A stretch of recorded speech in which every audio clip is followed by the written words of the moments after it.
KKR next wicket keeper batsman কে হতে পারে? ঈশান কিষান, কেএল রাহুল না ধুরব জুরেল? এই তিনটে প্লেয়ারের মধ্যে কেকেআর মেগা অকশনে কোন প্লেয়ারকে টার্গেট করবে সেটা নিয়ে আজ আলোচনা করব। রোহিত শর্মা কোন আইপিএল ফ্র্যাঞ্চাইজির ক্যাপ্টেন হবে, কোন ফ্র্যাঞ্চাইজির সঙ্গে রোহিত শর্মা কন্টিনিউ কথা হচ্ছে সেগুলো নিয়ে আলোচনা করব। তারপরে রিঙ্কু সিংকে নিয়ে আলোচনা করব।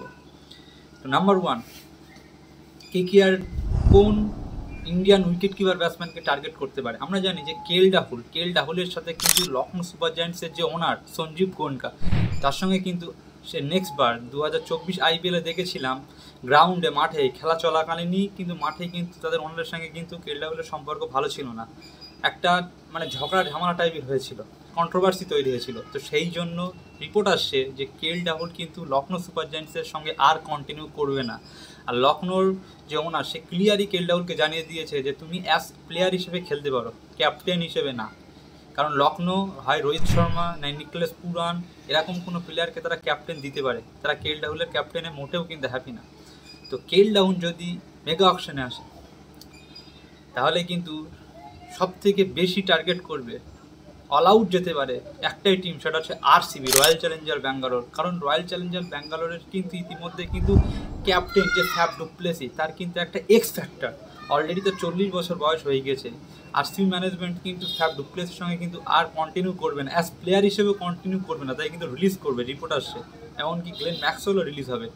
তো আরসিবির কিন্তু প্রথম চয়েস কেএল রাহুলকে কিন্তু 100% কিন্তু তারা টার্গেট করবে এবং তারা ঘরেরই ছেলে বলতে পারো কেএল রাহুল। আর এক্স প্লেয়ারও কেএল রাহুল আছে আরসিবি, খেলেছে আরসিবির হয়ে। তো বিরাট কোহলির সঙ্গেও কেএল রাহুলের একটা সম্পর্ক ভালো। তো সবার আগে যে টিম কেএল রাহুলকে টার্গেট করবে সেটা হচ্ছে আরসিবি। তারপরে চেন্নাই সুপার কিংসও হতে পারে, কারণ আমরা দেখি যে চেন্নাই সুপার কিংস তারা কিন্তু কি বলবো ঋষভ পান্তের সঙ্গে তারা কন্টিনিউ কথা বলেছে, কিন্তু ঋষভ পান্ত নিউজ আসছে যে ঋষভ পান্টকে কিন্তু দিল্লি ক্যাপিটালস তারা ছাড়বে না। এক ইন্টারভিউতে তাদের যে cricket of director Sourav Ganguly, head director, সে কিন্তু ক্লিয়ার জানিয়ে দিয়েছে যে 2025 আইপিএলে অ্যাজ ক্যাপ্টেন হিসেবেও কিন্তু তারা ঋষভ পান্টকে কিন্তু তারা কিন্তু ধরে রাখবে, তারা কিন্তু ঋষভ পান্টকে কিন্তু রিলিজ করবে না। তো ঋষভ পান্টকে যদি চেন্নাই না পায় অকশনে, তাহলে কিন্তু কেএল রাহুলের পিছনে কিন্তু চেন্নাই সুপার কিংস 100% যাবে। তো দুটো টিম সব থেকে আগে কেএল রাহুলের পিছনে যাবে, সেটা হচ্ছে এক আরসিবি আর এক হচ্ছে চেন্নাই সুপার কিংস। কারণ ক্যাপ্টেন্সি আর কেএল রাহুল কিন্তু অনেক বছর ধরে ক্যাপ্টেন্সি করছে, তার ক্যাপ্টেন্সি অভিজ্ঞতা আছে, পাঞ্জাবে করেছে, লখনৌ 3 বছর ধরে করছে। কিন্তু এরকমই কিন্তু চেন্নাই সুপার কিংস চায় যে একটা ক্যাপ্টেন অভিজ্ঞতা থাকা দরকার। তো কেএল রাহুল এই দুটো টিমের মধ্যে যেতে পারে। নাম্বার 2 যে প্লেয়ারটা সেটা হচ্ছে ঈশান কিষান। আমরা জানি যে ঈশান কিষানকে কিন্তু মুম্বাই ইন্ডিয়ান্স কিন্তু 100% রিলিজ করবে। কারণ ধরো 5টা প্লেয়ার হয়তো মেগা অকশনে রিটেনশনে দিতে পারে বিসিসিআই। তো সেই 5টা প্লেয়ারের মধ্যে কিন্তু 3টে প্লেয়ার বা 4টে প্লেয়ার ইন্ডিয়ান ধরে রাখতে পারবে, তার মধ্যে কিন্তু ঈশান কিষান থাকবে না। রোহিত শর্মা আর ঈশান কিষান 80% রোহিত শর্মা কিন্তু মেগা অকশনে নাম দেবে। তো এই ঈশান কিষানের পিছনে কিন্তু কেকেআর যেতে পারে অ্যাজ প্লেয়ার হিসেবে, ক্যাপ্টেন হিসেবে না। কারণ ঈশান কিষান কিন্তু অনেক বছর ধরে কিন্তু মুম্বাই ইন্ডিয়ান্সের সাথে জুড়ে আছে, কারণ সে আর এমনকি সে একটা ভালো উইকেট কিপার ব্যাটসম্যান, সে ওপেনার খেলতে পারে, 4 নম্বর 5 নম্বর ফিনিশ করতে পারে। যে তোমার যেটা বুচিবাবুর যে টুর্নামেন্টটা হচ্ছে, সেই বুচিবাবু টুর্নামেন্টে কিন্তু ঈশান কিষান কিন্তু 4 নম্বর 5 নম্বরে খেলে কিন্তু 2টো ম্যাচ কিন্তু এক হাতে জিতেছে, ফিনিশ করেছে একাই। এবং কি সেই বুচিবাবু টুর্নামেন্টে কিন্তু ঝাড়খণ্ডের এসে ক্যাপ্টেনও করেছে। ওই জন্য ঈশান কিষানের পিছনে কিন্তু কেকেআর 100% কিন্তু বিট করবে। কারণ কেকেআরের আমরা দেখেছি যে প্রত্যেক 2-3 বছর এই যে 22-23 তারপরে 21 সাল তাদের কিন্তু এই উইকেট কিপারের প্রবলেমটা ছিল। যখন Dinesh Kartik Indian wicket keeper যখন রিলিজ করে, তারপর থেকে কিন্তু কেকেআর কিন্তু একটা ভালো মানে ব্র্যান্ড সেরকম কোনো উইকেট কিপারের পিছনে কিন্তু যেতেই পারেনি, অকশন থেকে নিতেই পারেনি। তো এবারে সেই সুযোগটা আসতে পারে, কেকেআর ঈশান কিষানের পিছনে যাবে 100% যাবে। আর নাম্বার 3 যে উইকেট কিপার সেটা ধুরব জুরেল।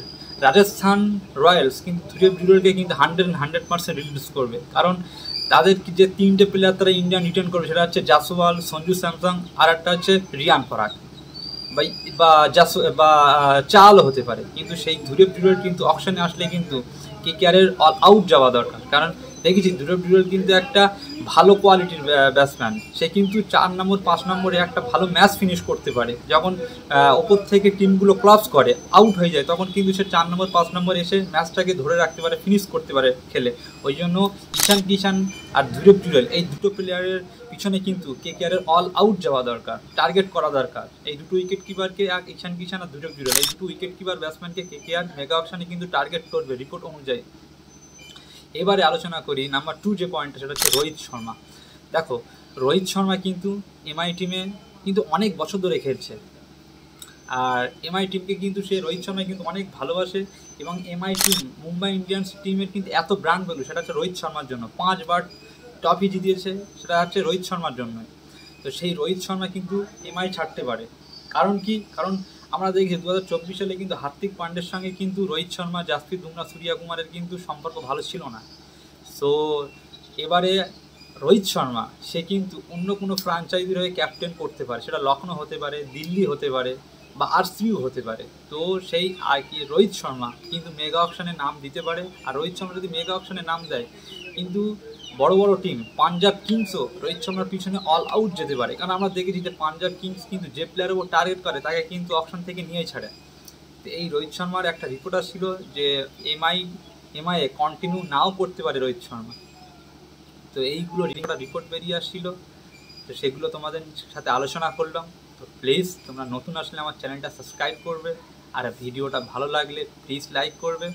প্রত্যেক দিন যে সেকেন্ড মিনিটে যেসবগুলো আইপিএল ক্রিকেট সংক্রান্ত যেসবগুলো আপডেট আসে, রিপোর্ট আসে, সেগুলো এই চ্যানেলে আমি প্রত্যেক দিনে আপডেট করি। তো তার আগে তোমাদের সাবস্ক্রাইব করতে হবে যাতে প্রত্যেকটা রিপোর্ট সবার আগে তোমরা দেখতে পারো। তো আজ এই পর্যন্ত, বাই।